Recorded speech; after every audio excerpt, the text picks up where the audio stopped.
ദൈവത്തിന് മഹത്വം. ഇന്നത്തെ പ്രവചനങ്ങൾ തിരുവചന വെളിച്ചത്തിൽ എന്ന പ്രഭാഷണ പരമ്പരയുടെ 4-ാമത്തെ ഭാഗമാണ് ഇപ്പോൾ നിങ്ങൾ കേൾക്കുവാനായി പോകുന്നത്. മുൻപ് ഈ വിഷയത്തെ ആസ്പദമാക്കി ഞാൻ നടത്തിയ പ്രഭാഷണങ്ങളുടെ 3 ഭാഗങ്ങളും കേട്ടതിന് ശേഷമേ ഈ പ്രഭാഷണം കേൾക്കാവൂ എന്ന് ഞാൻ അപേക്ഷിക്കുകയാണ്. കാരണം അത് നിങ്ങൾക്ക് ഒരു കൺഫ്യൂഷൻ ഉണ്ടാകാതിരിക്കേണ്ടതിന് വേണ്ടിയാണ്. ഇന്ന് നമ്മൾ 3 നിലയിലുള്ള പ്രവചനങ്ങളാണ് സാധാരണ കേൾക്കാറുള്ളത്. ഒന്ന്, ദൈവത്തിൽ നിന്ന് പരിശുദ്ധാത്മാവിനാൽ നടത്തുന്ന പ്രവചനങ്ങൾ, കാണുന്ന ദർശനങ്ങൾ. അങ്ങനെ ദൈവത്തിൻ്റെ ആത്മാവിൽ പ്രവചിക്കുകയും ദർശനം കാണുകയും ചെയ്യുന്ന ധാരാളം ദൈവത്തിൻ്റെ ദാസന്മാരും ദാസിമാരും ഇന്ന് ഭൂമിയിലുണ്ട്. അവർ മുഖാന്തരം വ്യക്തികൾ അനുഗ്രഹിക്കപ്പെടുന്നു, സഭയിലേക്ക് ആത്മാക്കൾ വരുന്നു, കർത്താവിൻ്റെ നാമം മഹത്വമെടുക്കുന്നു. അങ്ങനെയുള്ള പ്രവചനങ്ങളെ തുച്ഛീകരിക്കരുതെന്നും അങ്ങനെ ശുശ്രൂഷ ചെയ്യുന്നവരെ ആദരിക്കണമെന്നും ബഹുമാനിക്കണമെന്നും ബൈബിൾ നമ്മളെ ഉപദേശിക്കുന്നു. അപ്പോൾ തന്നെ നല്ല നാണയമുള്ളിടത്തെല്ലാം കള്ള നാണയങ്ങൾ ഉള്ളതുപോലെ ദൈവത്തിൻ്റെ പ്രവാചകന്മാരെയും ദൈവത്തിൻ്റെ പ്രവാചികമാരെയും പരിശുദ്ധാത്മാവിൽ കാണിക്കുന്ന ദർശനങ്ങളെയും ജനങ്ങൾ അംഗീകരിക്കാതിരിക്കേണ്ടതിന് അന്ധകാരത്തിൻ്റെ ശക്തികൾ അനവധി ആൾക്കാരെ പ്രവാചകരായും ദർശകരായിട്ടും കള്ള നാണയങ്ങളായിട്ട് ഇറക്കിയിട്ടുണ്ട്. ദൈവം അയക്കാതെ സ്വയം ദൈവം അരുളിച്ചെയ്തു, പരിശുദ്ധാത്മാവ് പറയുന്നു എന്ന് പറഞ്ഞ് പ്രവചിക്കുന്ന ദർശനങ്ങൾ കാണുന്നു, കണ്ടു എന്ന് പറയുന്ന മാനുഷിക പ്രവചനങ്ങൾ. മൂന്നാമതായിട്ടുള്ളത് സാത്താന്യമായിട്ടുള്ള പ്രവചനമാണ്. സാത്താന്യ ശക്തികളാൽ നടത്തുന്ന അത്ഭുതങ്ങളും പ്രവചനങ്ങളും ദർശനങ്ങളുമാണ്. മാനുഷികമായി നടത്തുന്ന പ്രവചനങ്ങളും സാത്താന്യമായി നടത്തുന്ന പ്രവചനങ്ങളെയും അംഗീകരിച്ചാൽ അത് ദൈവികമാണ് എന്ന് വിശ്വസിച്ചാൽ, അങ്ങനെ വിശ്വസിച്ച അനേക വ്യക്തികൾ തകർന്നിട്ടുണ്ട്, കുടുംബങ്ങൾ തകർന്നിട്ടുണ്ട്, സഭകൾ തകർന്നിട്ടുണ്ട്, പലരുടെയും ആത്മീകം തന്നെ നഷ്ടപ്പെട്ടിട്ടുണ്ട്, നിത്യത തന്നെ നഷ്ടപ്പെടുവാൻ സാധ്യതയും ഉണ്ട്. അതുകൊണ്ട് ഈ 3 പ്രവചനങ്ങളിൽ ഇത് ദൈവികമാണോ, മാനുഷികമാണോ, സാത്താന്യമാണോ എന്ന് നാം വിവേചിച്ച് അറിഞ്ഞിട്ട് നല്ലത് മുറുകെ പിടിക്കണമെന്നും ബൈബിൾ നമ്മളെ പഠിപ്പിക്കുന്നു. എൻ്റെ ഈ പ്രഭാഷണം നിങ്ങൾക്ക് ഷെയർ ചെയ്യാവുന്നതാണ്. പക്ഷേ ഈ പ്രഭാഷണത്തോട് ഒന്നും കൂട്ടുവാനും ഒന്നും കുറയ്ക്കുവാനും ഇതിൻ്റെ ഏതെങ്കിലും ഒരു ഭാഗം എടുത്ത് പുനഃപ്രക്ഷേപണം ചെയ്യുവാനും ആർക്കും അനുവാദമില്ല എന്നുള്ള കാര്യം കൂടി താഴ്മയായിട്ട് ഞാൻ ഓർപ്പിക്കട്ടെ. ഇപ്പോൾ നമ്മൾ ചിന്തിക്കുവാൻ പോകുന്ന വിഷയം സാത്താന്യ ശക്തികളാൽ നടത്തുന്ന പ്രവചനങ്ങളും കാണുന്ന ദർശനങ്ങളുമാണ്. അത് വലിയ അപകടം ദൂരവ്യാപകമായിട്ട് ഉണ്ടാക്കുന്നത് കൊണ്ട് ഇത് നമ്മൾ തിരിച്ചറിയേണ്ടതാണ്. ഇത് സംബന്ധിച്ച് നമ്മുടെ വാഴ്ത്തപ്പെട്ടവനായ കർത്താവായ യേശു ക്രിസ്തു നമ്മോട് അരുളി ചെയ്ത ഒരു വചനം തന്നെ നമുക്ക് ചിന്തിക്കാം. മത്തായിയുടെ സുവിശേഷം 24-ാം അധ്യായത്തിൻ്റെ 24 മുതലുള്ള വചനങ്ങൾ യേശു പറയുകയാണ്. കള്ളക്രിസ്തുക്കളും കള്ളപ്രവാചകന്മാരും എഴുന്നേറ്റ് കഴിയുമെങ്കിൽ വൃദ്ധന്മാരെയും തെറ്റിപ്പാനായി വലിയ അടയാളങ്ങളും അത്ഭുതങ്ങളും കാണിക്കും. ഓർത്തുകൊള്ളുവീൻ, ഞാൻ മുൻപ് കൂട്ടി നിങ്ങളോട് പറഞ്ഞിരിക്കുന്നു. ഇവിടെ നമ്മുടെ വാഴ്ത്തപ്പെട്ടവനായ കർത്താവ് പറയുകയാണ്, ദൈവത്തിൻ്റെ പ്രവാചകന്മാരും ദൈവത്തിൻ്റെ പ്രവാചകന്മാരും ഉള്ളതുകൊണ്ട് അവരെ നമ്മൾ തെറ്റിദ്ധരിക്കേണ്ടതിനും അവരുടെ ദൂതുകൾ നമ്മൾ കേൾക്കാതിരിക്കേണ്ടതിനും സാത്താനും അവൻ്റെ പ്രവാചകന്മാരെയും പ്രവാചികമാരെയും ഇറക്കിയിട്ടുണ്ട്. പ്രവചനങ്ങളും ദർശനങ്ങളും വിശ്വസിക്കുന്ന ദൈവമക്കളുടെ മുൻപിൽ അത്ഭുതങ്ങളും അടയാളങ്ങളും പ്രവചനങ്ങളും സാത്താന്യ ശക്തിയാൽ കാണിക്കുമ്പോൾ അവർ വിശ്വസിക്കുവാൻ സാധ്യതയുണ്ട്. ഇവിടെ യേശു പറയുകയാണ്, കഴിയുമെങ്കിൽ വൃദ്ധന്മാരെ തെറ്റിക്കേണ്ടതിന് വേണ്ടിയാണ് ഈ കള്ളക്രിസ്തുക്കളും കള്ളപ്രവാചകന്മാരും പ്രവചിക്കുന്നതും അത്ഭുതങ്ങളും അടയാളങ്ങളും നടത്തുന്നതും. വൃദ്ധന്മാർ എന്ന് പറയുന്നത് ദൈവത്തിനു വേണ്ടി വേർപെട്ടവർ, ദൈവത്തിനു വേണ്ടി ജീവിക്കുന്നവർ, നിത്യതയ്ക്ക് വേണ്ടി ഒരുങ്ങിയിരിക്കുന്നവർ, പ്രവചനങ്ങളെയും ദർശനങ്ങളെയും വിശ്വസിക്കുന്നവർ, ദൈവത്തെ ഭയപ്പെടുന്നവർ. അങ്ങനെയുള്ളവരെ തെറ്റിക്കുവാനുള്ള വഴി ദൈവമില്ലെന്ന് പറഞ്ഞാൽ, ബൈബിൾ തെറ്റാണെന്ന് പറഞ്ഞാൽ അവരൊരിക്കലും അംഗീകരിക്കുകയില്ല. പ്രവചനത്തിലൂടെ, അത്ഭുതങ്ങളിലൂടെ, അടയാളങ്ങളിലൂടെ അവരുടെ അടുക്കിലേക്ക് ചെന്നാൽ അവരെ വഞ്ചിക്കുവാൻ കഴിയുമെന്ന് മനസ്സിലാക്കിയ സാത്താൻ അവൻ്റെ പ്രവാചകന്മാരെയും പ്രവാചകിമാരെയും ഇറക്കിയിരിക്കുന്നു. അതുകൊണ്ട് കർത്താവ് പറയുകയാണ്, കള്ളപ്രവാചകന്മാരും കള്ളക്രിസ്തുക്കളും വന്ന് വലിയ അത്ഭുതങ്ങളും അടയാളങ്ങളും കാണിക്കും. കഴിയുമെങ്കിൽ വൃദ്ധന്മാരെ തെറ്റിക്കേണ്ടതിന് വേണ്ടിയാണ് ഇതൊക്കെ ചെയ്യുന്നത്. ഓർത്തുകൊള്ളുക, ഇത് ഞാൻ നിങ്ങളോട് മുൻപ് തന്നെ ഓർമ്മിപ്പിച്ചതാണ്. നമ്മുടെ വാഴ്ത്തപ്പെട്ടവനായ കർത്താവായ യേശു ക്രിസ്തുവിൻ്റെ വാക്കുകൾ അതിൻ്റെ ആഴത്തിൽ നാം അംഗീകരിക്കണം, അനുസരിക്കണം, ശ്രദ്ധിക്കണം. ഇല്ലെങ്കിൽ വലിയ അബദ്ധം ജീവിതത്തിൽ സംഭവിക്കുവാൻ സാധ്യതയുണ്ട്. ഇത് മനസ്സിലാക്കുവാനായിട്ട് അപ്പോസ്തലനായ പൗലോസിൻ്റെ ജീവിതത്തിൽ പ്രവചനത്തിലൂടെ തെറ്റിക്കുവാനായി സാത്താൻ പരിശ്രമിച്ച ഒരു ചരിത്രം ബൈബിളിൽ രേഖപ്പെടുത്തിയിട്ടുണ്ട്.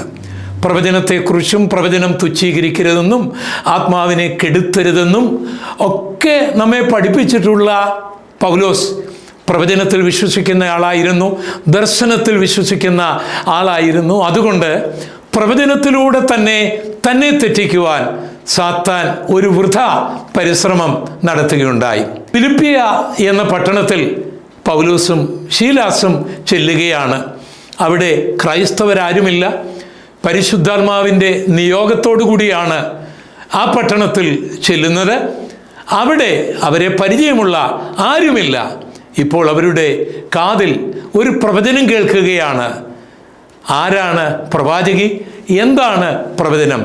നമുക്ക് നോക്കാം. അപ്പോസ്തലപ്രവൃത്തികളുടെ പുസ്തകം 16-ാം അധ്യായത്തിൻ്റെ 16 മുതലുള്ള വചനങ്ങൾ. ഞങ്ങൾ പ്രാർത്ഥനാ സ്ഥലത്തേക്ക് ചെല്ലുമ്പോൾ വെളിച്ചപ്പാടത്തിയായ ലക്ഷണം പറഞ്ഞ് യജമാനന്മാർക്ക് വളരെ ലാഭം വരുത്തുന്ന ഒരു ബാല്യക്കാരത്തി ഞങ്ങളെ എതിരേറ്റു. അവൾ പൗലോസിൻ്റെയും ഞങ്ങളുടെയും പിന്നാലെ വന്നു. ഈ മനുഷ്യർ അത്യുന്നതനായ ദൈവത്തിൻ്റെ ദാസന്മാർ, രക്ഷാമാർഗം നിങ്ങളോട് അറിയിക്കുന്നവർ എന്ന് വിളിച്ചു പറഞ്ഞു. എത്ര അത്ഭുതകരമാണ് ഈ പ്രവചനം! ഈ പ്രവാചകി ഇവരെ കണ്ടിട്ടില്ല. ആ നാട്ടിലുള്ളവർക്ക് ആർക്കും അപ്പോസ്തലനായ പൗലോസിനെ അറിഞ്ഞുകൂടാ. അവർ പരിശുദ്ധാത്മാവിൻ്റെ നിയോഗത്താൽ ഫിലിപ്പിയ പട്ടണത്തിൽ സുവിശേഷം പ്രസംഗിക്കാൻ വന്നവരാണ്. ആ സ്ത്രീ വിളിച്ചു പറയുകയാണ്, ഇവർ അത്യുന്നതനായ ദൈവത്തിൻ്റെ ദാസന്മാരാണ്, രക്ഷാമാർഗം നിങ്ങളോട് അറിയിക്കുവാനായിട്ടാണ് വന്നത്. എത്ര കൃത്യമാണ് ആ പ്രവചനം! എത്ര വ്യക്തമാണ് ആ പ്രവചനം! അത് 100% സത്യമാണ്. എന്നാൽ പൗലോസ് ആ സ്ത്രീയിലുള്ള ഭൂതത്തെ ശാസിക്കുന്നത് കാണുമ്പോഴാണ് ആ വിവേചനത്തിൻ്റെ വരം എത്ര ആഴമായിരുന്നു എന്ന് നമുക്ക് ബോധ്യമാകുന്നത്. അവൾ പൗലോസിൻ്റെയും ഞങ്ങളുടെയും പിന്നാലെ വന്ന്, ഈ മനുഷ്യർ അത്യുന്നതനായ ദൈവത്തിൻ്റെ ദാസന്മാർ, രക്ഷാമാർഗം നിങ്ങളോട് അറിയിക്കുന്നവർ എന്ന് വിളിച്ചു പറഞ്ഞു. ഇങ്ങനെ അവൾ പലനാൾ ചെയ്തു പോന്നു. പൗലോസ് മുഷിഞ്ഞ് തിരിഞ്ഞു നോക്കി അവളിലുള്ള ഭൂതത്തോടെ അവളെ വിട്ടുപോകുവാൻ ഞാൻ യേശുക്രിസ്തുവിൻ്റെ നാമത്തിൽ നിന്നോട് കൽപ്പിക്കുന്നു എന്ന് പറഞ്ഞു. ആ നാഴികയിൽ തന്നെ അതവളെ വിട്ടുപോയി. അപ്പോൾ ഇവിടെ ധന്യനായ പൗലോസ്ലീഹായെ, ശീലാസിനെ പ്രവചനത്തിലൂടെ പിശാച് പരാജയപ്പെടുത്തുവാൻ പരിശ്രമിക്കുകയാണ്. പ്രവചനമെല്ലാം 100% കൃത്യവും സത്യവുമാണ്. പക്ഷേ അതിൻ്റെ സോഴ്സ് പരിശുദ്ധാത്മാവല്ല, ദൈവമല്ല, ഭൂതമാണ്, പിശാചാണ്. പൗലോസ് ആ പ്രവചനം കേട്ട് ആ സ്ത്രീയുടെ കൂടെ കൂടിയിരുന്നെങ്കിൽ തൻ്റെ ശുശ്രൂഷ അതോടുകൂടി അവസാനിക്കുകയും താനും പിന്നീട് ഭൂതബാധിതനായി തീരുകയും ചെയ്യുമായിരുന്നു. ദൈവത്തിൻ്റെ കരുണയാൽ ഈ പ്രവചനം ദൈവത്തിൽ നിന്നല്ല എന്ന് ബോധ്യമായ പൗലോസിന് അവളിലുള്ള ഭൂതത്തെ മനസ്സിലാക്കി അതിനെ ശാസിക്കാനായിട്ട് ഇടയായി. ഓർക്കുക, കർത്താവ് പറഞ്ഞു, കഴിയുമെങ്കിൽ വൃദ്ധന്മാരെ പോലും തെറ്റിക്കുവാൻ പിശാച് അത്ഭുതങ്ങളും അടയാളങ്ങളും പ്രവചനങ്ങളും നടത്തുമെന്നുള്ള യേശുവിൻ്റെ വചനം എത്ര കൃത്യമായിട്ട് ഇവിടെ നിറവേറുകയാണ്. എന്തിനേറെ, യേശുക്രിസ്തുവിനെയും തെറ്റിക്കുവാനായിട്ട് പിശാച് പരിശ്രമിച്ച ഒരു സംഭവമുണ്ട്. അത് മറ്റാരിലൂടെയുമല്ല, തൻ്റെ ദാസനായ പ്രിയപ്പെട്ട പത്രോസിലൂടെ പിശാച് പ്രവർത്തിച്ച ഒരു ചരിത്രം ബൈബിളിൽ എഴുതിയിട്ടുണ്ട്. ഫിലിപ്പിൻ്റെ കൈസരിയിൽ വെച്ച് കർത്താവ് ചോദിച്ച ഒരു ചോദ്യത്തിന് പരിശുദ്ധാത്മാവിൽ പത്രോസ് മറുപടി പറയുമ്പോൾ കർത്താവ് പത്രോസിനെ അഭിനന്ദിക്കുന്ന ഒരു രംഗം ബൈബിളിലുണ്ട്. ആദ്യം ഞാനത് വായിച്ചു കേൾപ്പിക്കാം. മത്തായിയുടെ സുവിശേഷം 16-ാം അധ്യായത്തിൻ്റെ 17 മുതലുള്ള വചനങ്ങൾ. യേശു അവനോട്, ബറിയോനായ ശീമോനെ, നീ ഭാഗ്യവാൻ, ജഡരക്തങ്ങളല്ല, സ്വർഗസ്ഥനായ എൻ്റെ പിതാവത്രേ നിനക്കിത് വെളിപ്പെടുത്തിയത്. നീ പത്രോസാകുന്നു. ഈ പാറമേൽ ഞാനൊരു സഭയെ പണിയും, പാതാള ഗോപുരങ്ങൾ അതിനെ ജയിക്കുകയില്ല എന്ന് ഞാൻ നിന്നോട് പറയുന്നു. സ്വർഗരാജ്യത്തിൻ്റെ താക്കോൽ ഞാൻ നിനക്ക് തരുന്നു. നീ ഭൂമിയിൽ കെട്ടുന്നതൊക്കെയും സ്വർഗത്തിൽ കെട്ടപ്പെട്ടിരിക്കും, നീ ഭൂമിയിൽ അഴിക്കുന്നതൊക്കെയും സ്വർഗത്തിൽ അഴിഞ്ഞിരിക്കും എന്ന് ഉത്തരം പറഞ്ഞു. ഇവിടെ പത്രോസ്ലീഹ പറഞ്ഞത് സ്വയമായിട്ടല്ലെന്നും ദൈവത്തിൻ്റെ വെളിപ്പാടിലാണ്, പരിശുദ്ധാത്മാവിലാണ് എന്ന് പറഞ്ഞ് അദ്ദേഹത്തെ അഭിനന്ദിക്കുകയാണ്. സ്വർഗരാജ്യത്തിൻ്റെ താക്കോല് കൊടുക്കുകയാണ്, അധികാരം കൊടുക്കുകയാണ്. അതിനുശേഷം യേശു തൻ്റെ ക്രൂശ് മരണത്തെക്കുറിച്ച് പറയുന്ന വേളയിൽ ഈ പത്രോസിൽ വലിയ മാറ്റം വരുന്നതും യേശു പത്രോസിനെ ശാസിക്കുന്നതും ഇതേ അധ്യായത്തിൽ നമുക്ക് വായിക്കുവാനായി കഴിയും. സുവിശേഷം 16-ാം അധ്യായത്തിൻ്റെ 21 മുതലുള്ള വചനങ്ങൾ. അന്നു മുതൽ യേശു താൻ യെരൂശലേമിൽ ചെന്നിട്ട് മൂപ്പന്മാർ, മഹാപുരോഹിതന്മാർ, ശാസ്ത്രിമാർ എന്നിവരാൽ പലതും സഹിച്ച് കൊല്ലപ്പെടുകയും 3-ാം നാൾ ഉയർത്തെഴുന്നേൽക്കുകയും വേണ്ടത് എന്ന് ശിഷ്യന്മാരോട് പ്രസ്താവിച്ചു തുടങ്ങി. പത്രോസ് അവനെ വേറിട്ട് കൊണ്ടുപോയി, കർത്താവേ, അരുത്, നിനക്കങ്ങനെ ഭവിക്കരുതേ എന്ന് ശാസിച്ചു തുടങ്ങി. എന്ത് തെറ്റാണ് പത്രോസ് ചെയ്തത്? തൻ്റെ ഗുരു കൊല്ലപ്പെടാൻ പോകുന്നു, അപമാനിക്കപ്പെടാൻ പോകുന്നു, നിന്ദിക്കപ്പെടാൻ പോകുന്നു എന്ന് ഗുരു പറഞ്ഞപ്പോൾ, യേശു പറഞ്ഞപ്പോൾ അങ്ങനെ തന്നെ സംഭവിക്കട്ടെ, ആമേൻ, സ്തോത്രമെന്നാണോ പറയേണ്ടത്? പത്രോസ് പറഞ്ഞ ന്യായമായിട്ട് നമുക്ക് തോന്നുന്നില്ലേ? അരുത് കർത്താവേ, നിനക്കങ്ങനെ വരരുത്, സംഭവിക്കരുത് എന്ന് ആ ശിഷ്യൻ പറയുകയാണ്. അതിന് യേശു കൊടുത്ത മറുപടി ശ്രദ്ധിക്കുക. മത്തായി 16-23. യേശുവോ തിരിഞ്ഞു പത്രോസിനോട്, സാത്താനേ, എന്നെ വിട്ടുപോ, നീ എനിക്ക് ഇടർച്ചയാകുന്നു. നീ ദൈവത്തിൻ്റേതല്ല മനുഷ്യരുടേതത്രേ കരുതുന്നത് എന്ന് പറഞ്ഞു. യേശുവിൻ്റെ ക്രൂശ് മരണത്തിലൂടെയാണ് മാനവലോകത്തിന്, പത്രോസിന് ഉൾപ്പെടെയുള്ളവർക്ക് പാപമോചനം ലഭിക്കാൻ പോകുന്നത്, ശാപമോചനം ലഭിക്കുവാൻ പോകുന്നത്. യേശു ക്രൂശിൽ മരിക്കേണ്ടതിനു വേണ്ടിയാണ് ഭൂമിയിൽ വന്നിരിക്കുന്നത്. അതിനെ തടയുന്നത് ദൈവികമല്ല, സാത്താന്യമാണ്. അത് തന്നെ പറയാൻ പ്രേരിപ്പിച്ചത് സാത്താനാണെന്ന് മനസ്സിലാക്കിയ യേശു, പോ പിശാചേ, എന്നെ വിട്ടുപോ എന്ന് ശാസിക്കുന്നതും നാം ഇവിടെ വായിക്കുകയുണ്ടായി.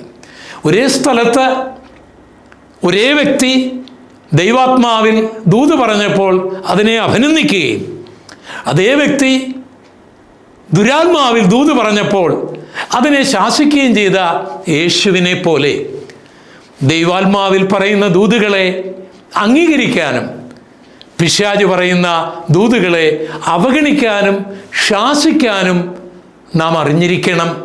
അതിന് ഇത് ദൈവത്തിൻ്റെ ആത്മാവാണോ അല്ലയോ എന്ന് ഗ്രഹിക്കുവാൻ തിരുവചനം ഗ്രഹിച്ചിരിക്കണം. ദൈവവുമായി അടുത്ത ഒരു ബന്ധം ഉണ്ടായിരിക്കണം. പിശാച് ഈ ലോകത്തിൻ്റെ ദൈവമായതുകൊണ്ട് അവന് ചില അത്ഭുതങ്ങളും അടയാളങ്ങളും ചില പ്രവചനങ്ങളും ചില ദർശനങ്ങളുമൊക്കെ കാണിക്കാനായി കഴിയും. ഫറവോൻ്റെ മന്ത്രവാദികൾ മോശ പരിശുദ്ധാത്മാവിൽ ചെയ്തതുപോലെ ചില അത്ഭുതങ്ങളൊക്കെ കാണിച്ചല്ലോ. അതുകൊണ്ടല്ലേ അത്ഭുതങ്ങളുടെയും അടയാളങ്ങളുടെയും പ്രവചനങ്ങളുടെയും ദർശനങ്ങളുടെയും പുറകെ മനുഷ്യർ ഓടുന്നത്? അതിൻ്റെ സോഴ്സ് എവിടെന്ന് ചിന്തിക്കാതെ. അതുകൊണ്ട് വിശുദ്ധ ബൈബിൾ നമുക്ക് നൽകുന്ന ശക്തമായ ഒരു നിർദ്ദേശം ശ്രദ്ധിക്കുക. സർവശക്തനായ ദൈവം പറയുകയാണ്, ആവർത്തന പുസ്തകം 13-ാം അധ്യായത്തിൻ്റെ 1 മുതലുള്ള വചനങ്ങൾ, ഞാൻ നിങ്ങളോട് ആജ്ഞാപിക്കുന്ന ഇതൊക്കെയും പ്രമാണിച്ച് നടപ്പാൻ അതിനോട് കൂട്ടരുത്, അതിൽ നിന്ന് കുറയ്ക്കുകയും അരുത്. ഓർക്കുക, ഈ ദൈവത്തിൻ്റെ വചനത്തിൽ നിന്ന് നമുക്ക് നൽകിയത് കൂട്ടരുത്, കുറയ്ക്കരുത്. നമ്മുടെ ഉപദേശങ്ങൾ, നമ്മുടെ ആചാരങ്ങൾ ബൈബിളിലുള്ളതായിരിക്കണം, പരിശുദ്ധാത്മാവ് പറഞ്ഞതായിരിക്കണം, യേശു പറഞ്ഞതായിരിക്കണം, അപ്പോസ്തലന്മാർ പഠിപ്പിച്ചതായിരിക്കണം, അവർ നമുക്ക് മാതൃക കാണിച്ചതായിരിക്കണം.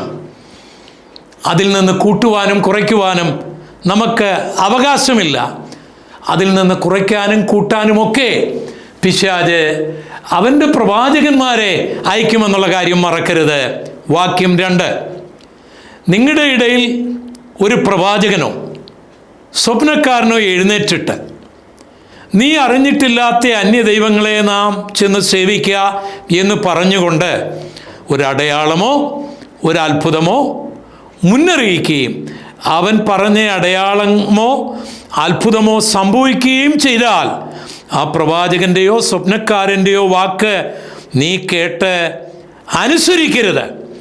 നിങ്ങളുടെ ദൈവമായ യഹോവയെ പൂർണ്ണ ഹൃദയത്തോടും പൂർണ്ണ മനസ്സോടും കൂടി നിങ്ങൾ സ്നേഹിക്കുന്നുവോ എന്ന് അറിയേണ്ടതിന് നിങ്ങളുടെ ദൈവമായ യഹോവ നിങ്ങളെ പരീക്ഷിക്കുകയാകുന്നു. ഒരു പ്രവാചകനോ ഒരു ദർശകനോ വന്നിട്ട് അത്ഭുതങ്ങൾ കാണിക്കുകയും ദർശനങ്ങൾ പറയുകയും പ്രവചനങ്ങൾ പ്രവചിക്കുകയും ചെയ്തിട്ട് അത് കൃത്യമായി അത് വ്യക്തമായി സംഭവിച്ചാൽ നീ അവനെ വിശ്വസിക്കരുത്. അവൻ ആരാണ്, അവൻ്റെ പ്രവചനം എവിടെ നിന്നാണ് എന്ന് നീ മനസ്സിലാക്കിയിരിക്കണം. സാത്താനാണ് അത്ഭുതങ്ങൾ നടത്തുന്നെങ്കിൽ, അവനാണ് പ്രവചിക്കുന്നതെങ്കിൽ, അവനിലൂടെയാണ് ദർശനം കാണുന്നതെങ്കിൽ അത് ചിലപ്പോൾ സംഭവിച്ചെന്നിരിക്കും.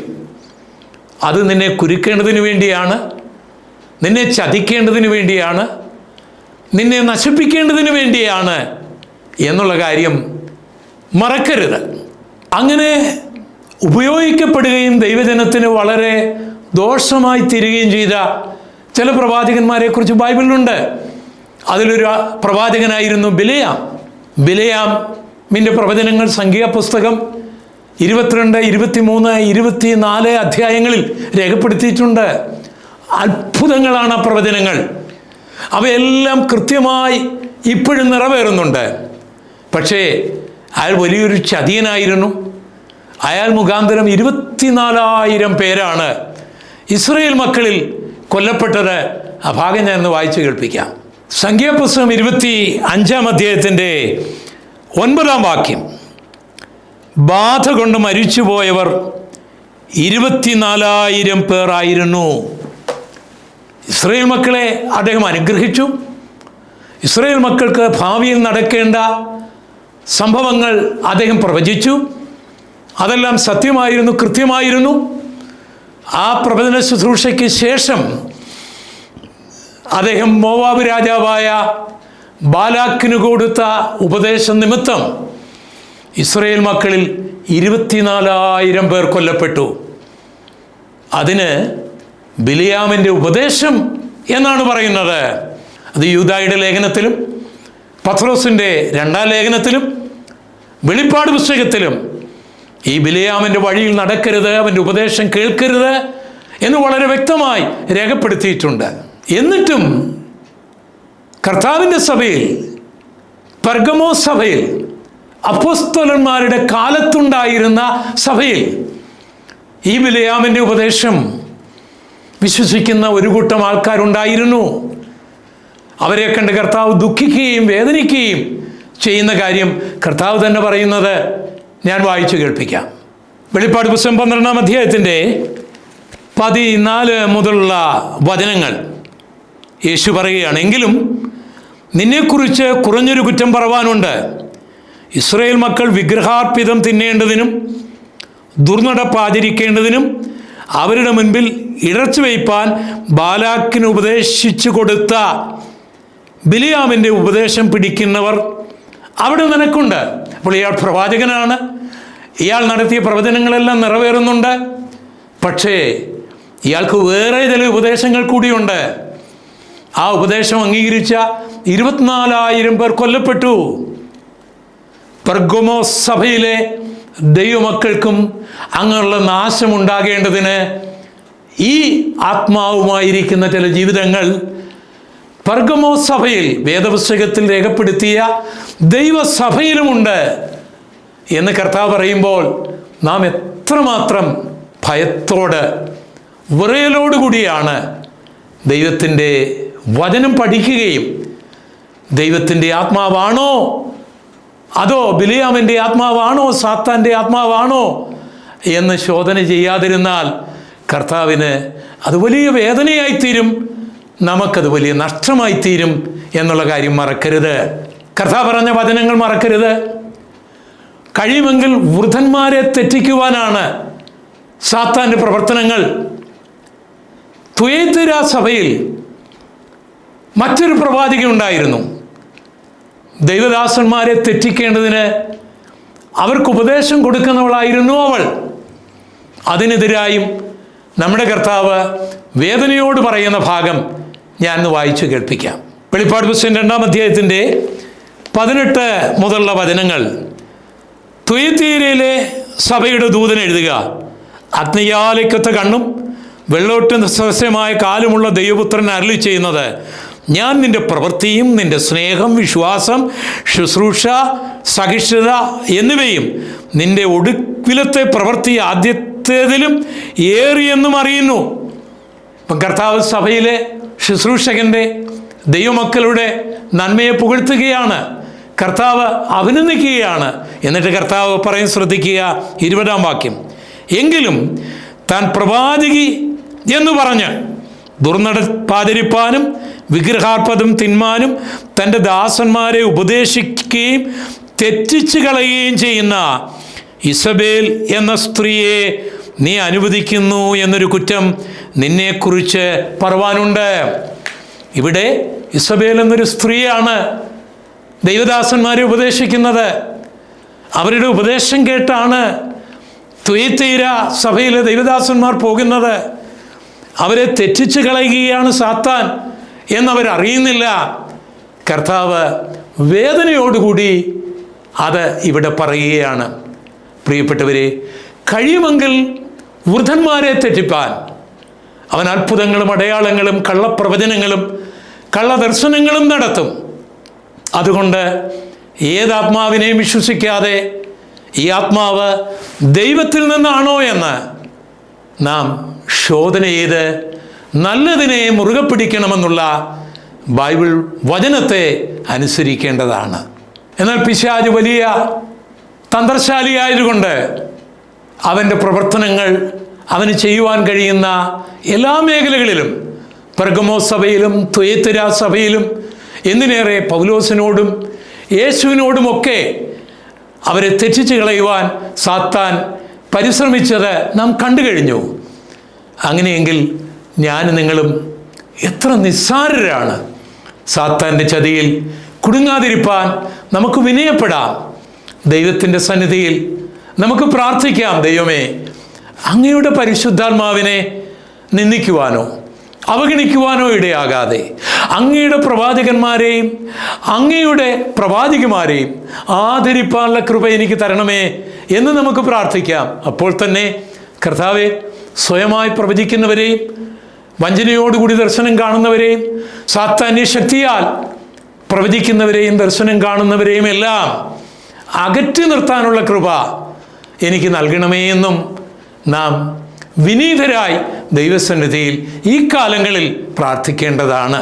എന്നാൽ ഇതൊന്നും ശ്രദ്ധിക്കാതെ, സീരിയസ് ആയി കാണാതെ മുന്നേറിക്കഴിഞ്ഞാൽ ഒരു നാളിൽ കർത്താവ് ഇതിനെല്ലാം കണക്ക് ചോദിക്കേണ്ടി വരും. അത് സംബന്ധിച്ച് യേശു പറഞ്ഞ വചനങ്ങൾ തന്നെ നമുക്കൊന്ന് നോക്കാം. മത്തായിയുടെ സുവിശേഷം 7-ാം അധ്യായത്തിൻ്റെ 21 മുതലുള്ള വചനങ്ങൾ. എന്നോട് കർത്താവേ കർത്താവേ എന്ന് പറയുന്നവൻ ഏവനുമല്ല, സ്വർഗസ്ഥനായ എൻ്റെ പിതാവിൻ്റെ ഇഷ്ടം ചെയ്യുന്നവനത്രേ സ്വർഗരാജ്യത്തിൽ കടക്കുന്നത്. കർത്താവേ കർത്താവേ, നിന്റെ നാമത്തിൽ ഞങ്ങൾ പ്രവചിക്കുകയും നിന്റെ നാമത്തിൽ ഭൂതങ്ങളെ പുറത്താക്കുകയും നിന്റെ നാമത്തിൽ വളരെ വീര്യപ്രവർത്തികൾ പ്രവർത്തിക്കുകയും ചെയ്തില്ലയോ എന്ന് പലരും ആ നാളിൽ എന്നോട് പറയും. അന്ന് ഞാൻ അവരോട്, ഞാൻ ഒരു നാളും നിങ്ങളെ അറിഞ്ഞിട്ടില്ല, അധർമ്മം പ്രവർത്തിക്കുന്നവരെ എന്നെ വിട്ടുപോകുവീൻ എന്ന് തീർത്തു പറയും. ആകയാൽ എൻ്റെ ഈ വചനങ്ങളെ കേട്ട് ചെയ്യുന്നവരൊക്കെയും പാറമേൽ പണിത ബുദ്ധിയുള്ള മനുഷ്യനോട് സദൃശ്യനാകുന്നു. നമ്മുടെ ആധ്യാത്മിക ജീവിതം, നമ്മുടെ പ്രാർത്ഥന, നമ്മുടെ ഉപവാസം, നമ്മുടെ ആരാധന, നമ്മുടെ പ്രവർത്തനങ്ങൾ എല്ലാം ദൈവം നൽകിയ വചനത്തിന് അനുസൃതമായിരിക്കണം. അതിലൊന്നും കൂട്ടരുത്, ഒന്നും കുറയ്ക്കരുത്. അല്ലെങ്കിൽ നിത്യത തന്നെ നഷ്ടപ്പെടും. സാത്താന്യ ദർശനങ്ങളും സാത്താന്യ പ്രവചനങ്ങളും നടത്തിയവരും അത് അംഗീകരിച്ചവരും ഒരു നാളിൽ കർത്താവിൽ നിന്ന് തള്ളപ്പെടുന്ന ആ രംഗം, നിത്യനരകത്തിലേക്ക് പോകുന്ന ആ ഭയാനകമായ അവസ്ഥ, എത്ര ഭയത്തോടുകൂടി വേണം നാം പ്രവചനത്തെയും ദർശനത്തെയും ഒക്കെ വിലയിരുത്താൻ. പ്രിയപ്പെട്ടവരെ, 3 നിലയിലുള്ള പ്രവചനങ്ങളുണ്ട്. ദൈവത്താൽ, ദൈവത്തിൻ്റെ പരിശുദ്ധാത്മാവിനാൽ നടത്തുന്ന പ്രവചനങ്ങൾ, ദർശനങ്ങൾ, അത്ഭുതങ്ങൾ, അടയാളങ്ങൾ. അങ്ങനെ ദൈവത്തിൻ്റെ പരിശുദ്ധാത്മാവിനാൽ പ്രവചിക്കുന്നവർ, ദർശനം കാണുന്നവർ, അത്ഭുതങ്ങളും അടയാളങ്ങളും ചെയ്യുന്ന ദൈവത്തിൻ്റെ ദാസന്മാർ ദൈവം നമുക്ക് നൽകിയ അനുഗ്രഹങ്ങളാണ്, ദാനങ്ങളാണ്. അവർ മുഖാന്തരം നാം അനുഗ്രഹിക്കപ്പെടുന്നു, നമ്മുടെ കുടുംബങ്ങൾ അനുഗ്രഹിക്കപ്പെടുന്നു, നമ്മുടെ കുഞ്ഞുങ്ങൾ അനുഗ്രഹിക്കപ്പെടുന്നു, സഭ അനുഗ്രഹിക്കപ്പെടുന്നു, ദേശം അനുഗ്രഹിക്കപ്പെടുന്നു, അനേക ആയിരങ്ങൾ ദൈവകൃപയിലേക്ക് വരുന്നു. അങ്ങനെയുള്ള ശുശ്രൂഷകരെ പ്രോത്സാഹിപ്പിക്കണം, അവർക്ക് വേണ്ടി പ്രാർത്ഥിക്കണം. എന്നാൽ സ്വയമായിട്ട് ദൈവം അയക്കാതെ പ്രവചിക്കുന്നവരെയും ദർശനം കാണുന്നവരെയും സാത്താൻ്റെ ശക്തിയാൽ പ്രവചിക്കുന്നവരെയും ദർശനം കാണുന്നവരെയും അകറ്റി നിർത്തണം. ബിലിയാമിനെയും ഇസബേലിനെയും ഒന്നും അംഗീകരിക്കാതിരിക്കാനുള്ള ആർജവും നമുക്ക് ഉണ്ടായിരിക്കണം. അതുകൊണ്ട് എന്താണ് നാം ചെയ്യേണ്ടത്? ധന്യനായ പൗലോസ്ലീഹ പറയുന്ന ഉപദേശം ശ്രദ്ധിക്കുക. തെസ്സലോനിക്കർക്ക് എഴുതിയ 1-ാം ലേഖനം 5-ാം അധ്യായത്തിൻ്റെ 20ഉം 21ഉം വാക്യങ്ങൾ. ആത്മാവിനെ കെടുക്കരുത്, പ്രവചനം തുച്ഛീകരിക്കരുത്, സകലവും ശോധന ചെയ്ത് നല്ലത് മുറുകെ പിടിപ്പീൻ. പ്രിയപ്പെട്ടവരെ, ആത്മാവിനെ കെടുത്തരുത്, പ്രവചനം തുച്ഛീകരിക്കരുത്. പക്ഷേ എല്ലാം ശോധന ചെയ്യണം. ഇത് ദൈവത്തിൽ നിന്നാണോ, മനുഷ്യനിൽ നിന്നാണോ, പിശാചിൽ നിന്നാണോ? ദൈവത്തിൽ നിന്നുള്ളത് മുറുകെ പിടിക്കണം. ദൈവം ഈ വചനങ്ങളാൽ നിങ്ങളെ ധാരാളമായി അനുഗ്രഹിക്കുമാറാകട്ടെ. ഈ പ്രഭാഷണം നിങ്ങൾക്ക് ഷെയർ ചെയ്യാം. പക്ഷേ ഇതിൽ നിന്ന് കൂട്ടുകയോ കുറയ്ക്കുകയോ ഇതിൻ്റെ ഏതെങ്കിലും ഒരു ഭാഗമെടുത്ത് പുനഃസംപ്രേഷണം ചെയ്യുകയോ ചെയ്യരുത് എന്ന് ഞാൻ അപേക്ഷിക്കുന്നു. കർത്താവ് നിങ്ങളോടുകൂടി ഇരിക്കുമാറാകട്ടെ. ആമേൻ.